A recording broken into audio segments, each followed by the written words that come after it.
चलो लिखो, प्रश्न लिखो सब लोग।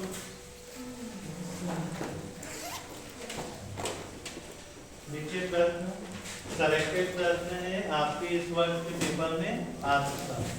लिखिए, कोलराज का नियम लिखिए एवं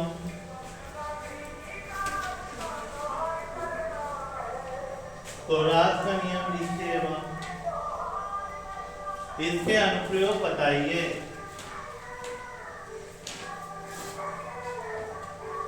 कोलराज का नियम लिखिए एवं इसके अनुप्रयोग बताइए।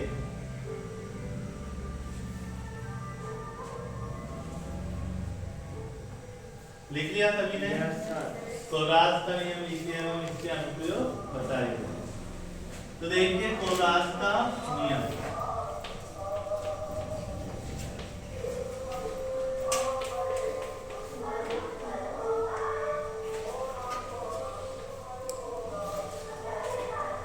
जो कोलराज का नियम है ये आणविक चालकता से संबंधित है।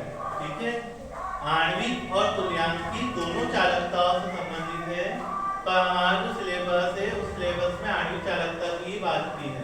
ठीक है, तो इसको अपन मुख्य रूप से आणविक चालकता के रूप में क्या है पढ़ते हैं। ठीक है, बहुत सिंपल है, थोड़ा सा ध्यान देंगे ना तो आपको याद भी हो जाएगा। ठीक है, यहीं पे याद हो जाएगा, बोर्ड का देखकर बोर्ड पे ही आप क्या है थोड़ा थोड़ा उसको याद कर सकते हैं, यदि आपका ध्यान क्या है इधर रहेगा तो। ठीक, तो कोलराज का नियम ये है, जैसे मान लीजिए किसी भी हम विद्युत अपघट्य की बात करें, जैसे NaCl की, तो NaCl तो यदि हम अपघटन करेंगे तो ये कायम छूटेगा Na+ और Cl- में, यही टूटता है।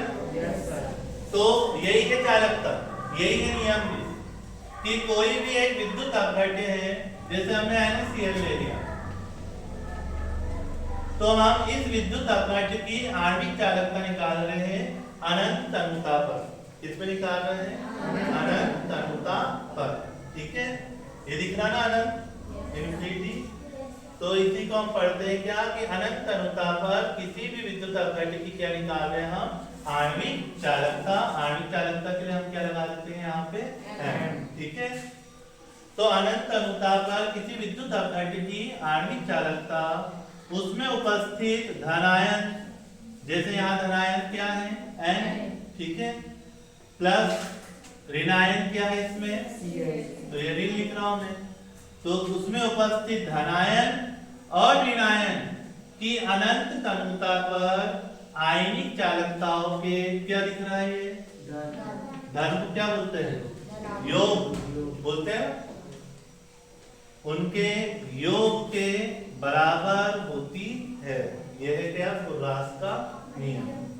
किसी विद्युत अपघट्य की अनंत तनुता पर आणविक चालकता, उसमें उपस्थित उसके धनायन और ऋणायन की अनंत तनुता पर आयनिक चालकताओं के योग के बराबर होती है। ठीक है, ये क्या है हमारा कोलराज का नियम। जैसे अनंत तनुता पर हमें किसकी निकालना है? NaCl। तो ये किसके बराबर होएगी? अनंत तनुता पर हम क्या ले लेंगे? धनायन Na, है ना, प्लस क्या ले लेंगे? Cl ऋणायन की कौन सी चालकता है? ये आयनिक चालकता। ठीक है, और उसका क्या कर दिया हमने? योग। ठीक है, अब अनंत तनुता क्या होता है?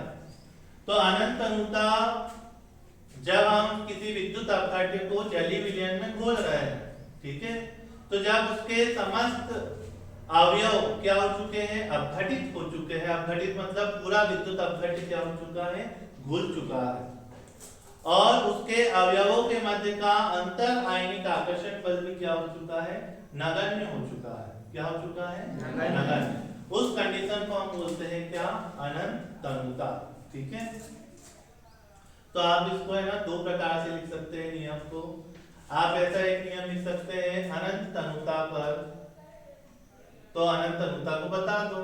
देखो प्रश्न को बड़ा भी लिख सकते हो, छोटा भी लिख सकते हैं। ठीक है, जैसे बड़ा कैसे लिख सकते हैं हम कि अनंत तनुता पर, अर्थात जब संपूर्ण विद्युत अपघट्य आयनिक हो चुका है और आयनों के मध्य का अंतर आयनिक आकर्षण बल नगण्य हो चुका है।